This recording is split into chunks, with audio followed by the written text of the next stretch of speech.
食飯嘅時候不停玩手機，食完都唔知自己做緊啲咩嘅呢？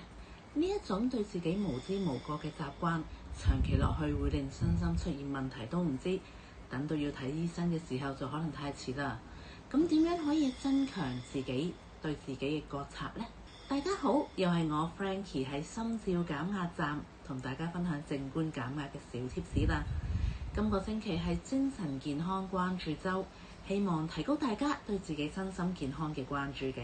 每日工作繁忙，個腦好似自動導航咁樣，不停解決問題，但身邊發生咩事呢？或者自己個人需要啲咩呢？反為冇咩留意，咁樣除咗對自己嘅身體同埋心理出現問題都唔知之外，亦都可能錯過咗好多生活之中嘅細節同埋美好嘅喎。所以不妨喺生活中嘅活動，例如食飯、行路嘅時候，專心用五感去感受一下當下。不如試下今日食飯嘅時候，特別留意下食物嘅香氣，咀嚼嘅時候味道喺你口腔裡面嘅變化。你會發現原來全意去食嘢，體驗係咁豐富嘅喎。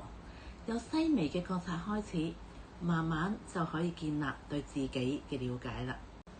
如果你想有系統咁樣學習靜觀嘅技巧，幫自己調節情緒，我哋會喺6月10號舉行一場免費嘅靜觀簡介會，到時會介紹一下由牛津靜觀基金設計嘅8星期生活中嘅靜觀課程。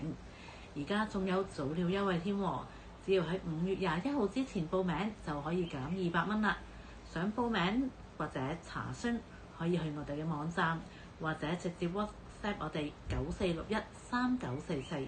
如果你覺得呢條片有用嘅，記住 Like、Share 同埋 Follow 我哋啊！多謝支持。